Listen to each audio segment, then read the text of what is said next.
Hindi ko po muna ipapakita yung mismong shot, kasi pwede niya tong, pag pinasinungalingan niya tong usapan na to, doon ko na lang ipapakita ho sa inyo. Para ho, ayan, talaga ho, mahuhuli naman po sa bibig yung isda eh. Nahuhuli yung isda talaga sa bibig.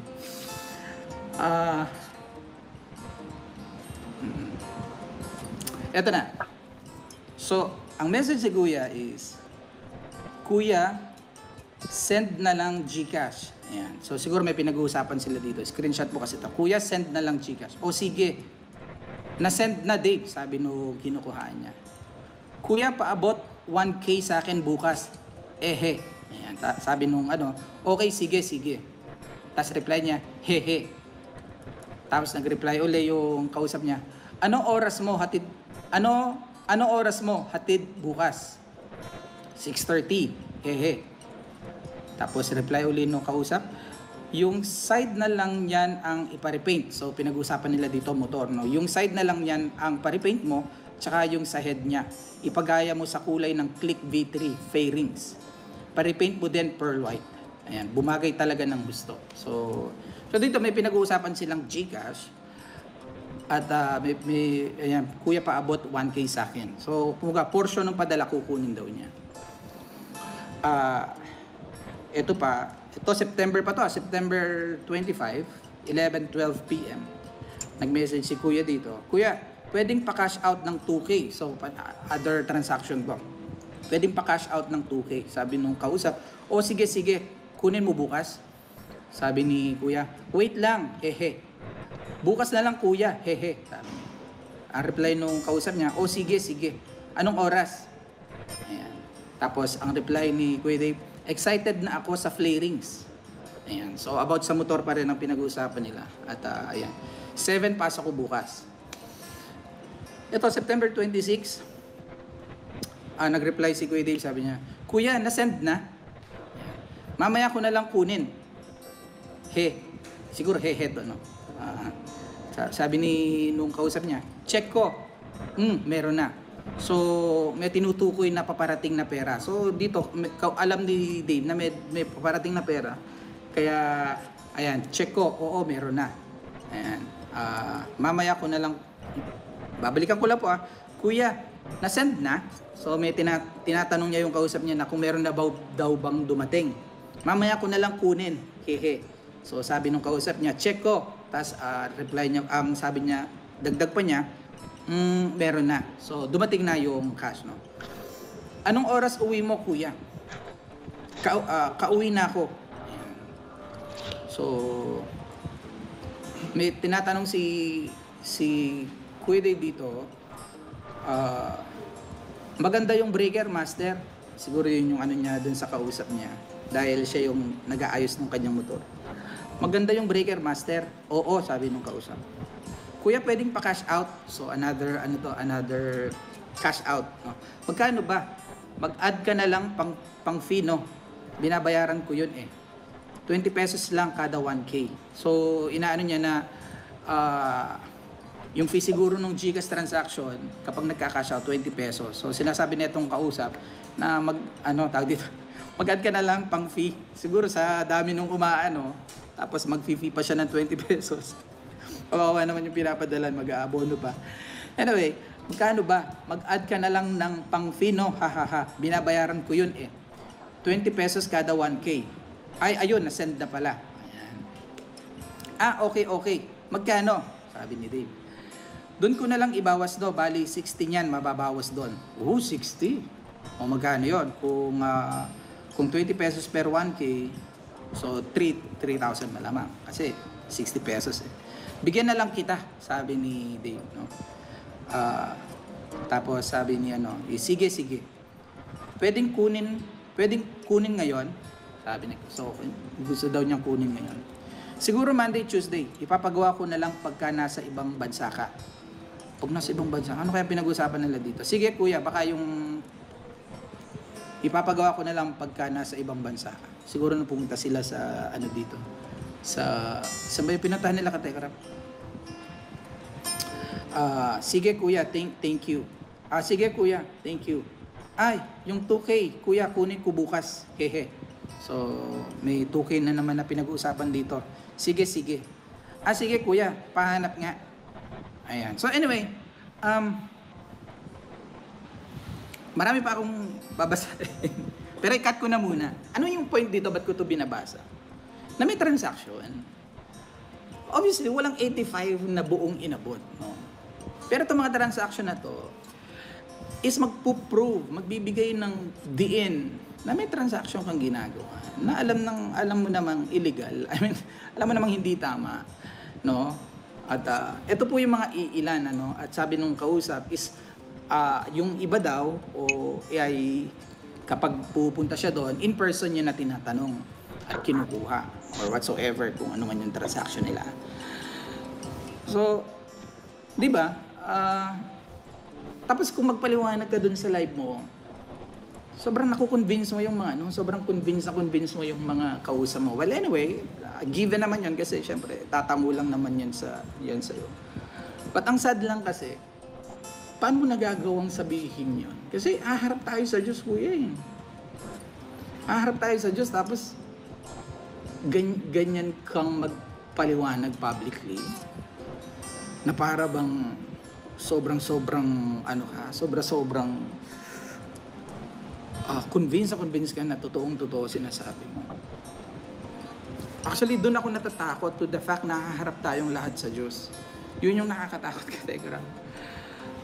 Hanggat may pagkakataon pa, kuya, kung ito advice lang naman dito kasi may pinagsamahan naman tayo at somehow ginagay kita sa spiritual journey mo.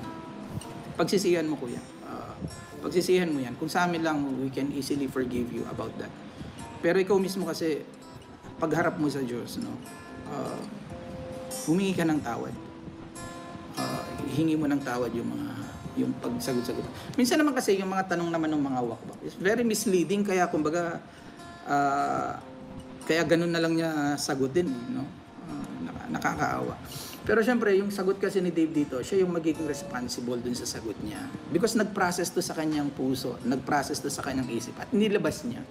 So, he will be responsible sa anumang isasagot niya. Wala tayong dun sa tanong, kundi dun sa sagot niya. Yun yung mabigat sa kanya, no? So, syempre, may 3,000, may napag-usapan 2,000. At kinuha nga natin yung record, no? At least dito sa isang kausap niya na to, kung magkano umabot lahat. Kasi syempre nasa history yan. Ngayon, kung kailangan natin ng proof doon, we can do that. Okay? But the point here is, sino mapapahiya dito? No? Nagsasalita ka in public ng mga ganyang facts na ikasisira mo lalo. Ikasisira mo lalo kasi kamukha niyan, papasinungalingan mo yung mga bagay na yun. Siyempre, ano yung gagawin namin? Alam nga naman, nag-iimbento lang kami. Gusto niyo po ba ng video ka Telegram na nakikipagkarera siya? Ayun na naman, no? Yung mga commentator dyan, no? Excited? Pasinungalingan muna niya na hindi siya nagkakarera. Yan. Pero parang no? Yun yung niya, china-challenge daw niya kami na hindi siya nakikipagkarera. Kung may pakita akong video. Kuya, kinakawawaan mo lalo yung yung sarili mo. Ilabas na yan, Kuya June, sabi ni Tita Bench. Actually, wala po akong dun sa mga Ang concern ko po yung sagot ni Kuya. Yung mga tanong sa kanya, misleading or whatsoever. The point is, si Dave mismo nagsasalita dito. May isip na siya at kung paano niya iproseso yun, paano niya sagutin yun, yun ay nasa sa kanya na. That's what I'm answering. No?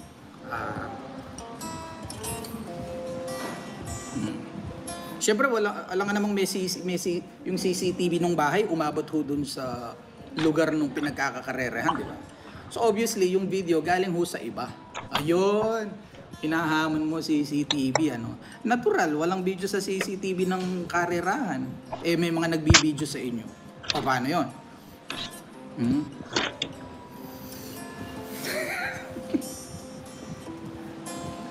Paano yun? Papadinig ko lang, ayoko munang pakita. Tsaka na po kapag kinakailangan. Kasi mukha pinapalabas niya, nag-iimbento ho tayo eh. Nasaan na ba? Kategram, sorry po kung hindi ko po masyadong mabasa yung mga ano niya. Kategram, ito lang po is to do parang tawag dito. Ang pangit ho kasi ng ganito actually. But on the other hand, ito naman ay statement ho niya. So, yun lang naman. Dando lang naman tayo. Wait lang. Ito po yung makasabihin nyo, nagsasalita lang po ako. Hindi, pero hindi ko muna ipapakita. Ayun ang dada. Ano daw sabi?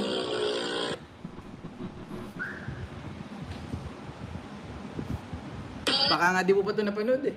First time. Sige.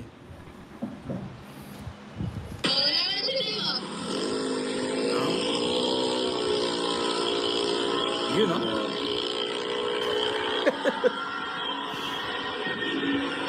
Ako'y natatakot. Hintayin natin.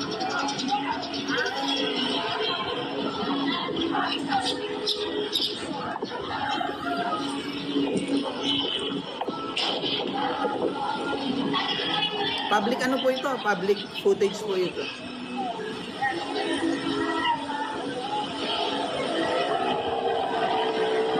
Balik na sila.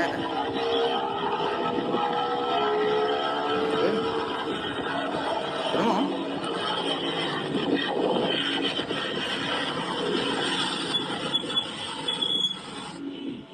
Oh, sinong niloloko mong hindi ka nagkakarera? Ano naman yun?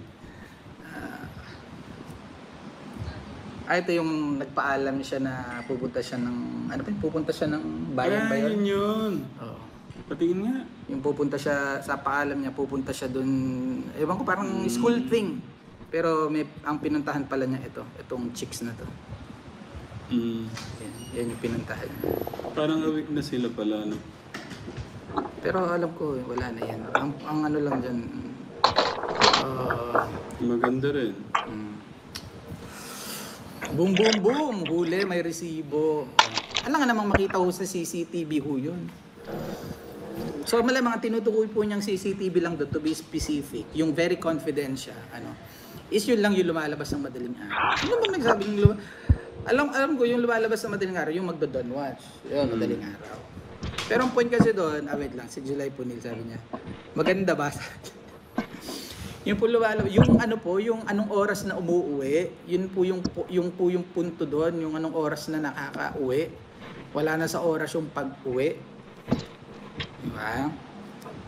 O, yun po yung tanongin niyo po sa kanya. Hindi po yung tanong na misleading po yung tanong, kaya very confident Anyway,